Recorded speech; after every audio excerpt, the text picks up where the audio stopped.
Welcome back to the Cotton and Conservation video series brought to you by North Plains Groundwater Conservation District. I'm Mike Bragg, Dallam Hartley County Extension Agent.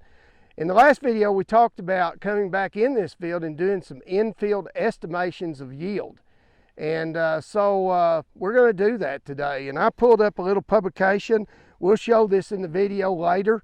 But it's a real quick and dirty publication put out by Texas AgriLife Extension Service that makes it real easy for you to do in-field estimates of cotton yields. And basically what we did here, we laid a tape and we laid out 10 foot of row. And so we counted all the bolls in that 10 foot of row. And that takes a little bit of time, but the way we do that is we don't count any of these bolls that are less than, say, a quarter in diameter. Those bolls probably ain't going to make it, and if they do, they're not going to contribute too much. And so we're only counting the bigger bolls larger than a quarter in diameter. And of course, I must also mention that this needs to be replicated. This is something that you need to do in several locations in the field. It just so happens in this field, the other end of the field is much better than this end of the field where we put our cotton variety test. And so that's kind of ironic. It seems to be the way it works a lot of times. But that just tells you that you need to do this in a lot of different locations.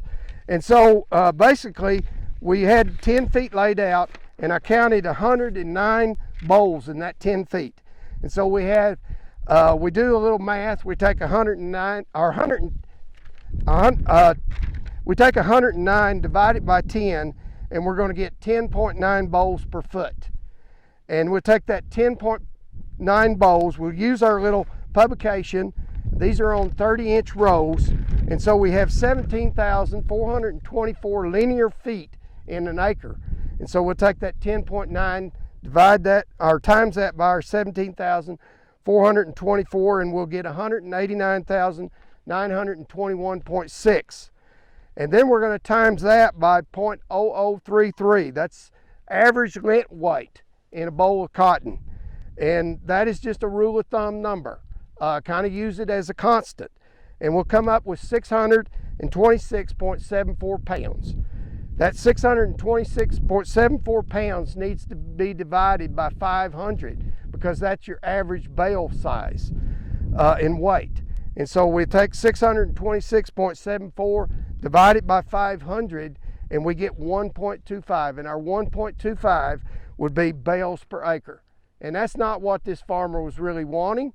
He was wanting a little bit better than that. We did do that in another location off to my right, and we come up with 1.17 bales per acre. Now we need to do this in several more locations, particularly on the back side of this field, and see what we have. But the good thing about this exercise that we just did is we're going to harvest this particular variety separate because it is in our variety trial. And so we're going to be able to test and see if we were even close on this estimate.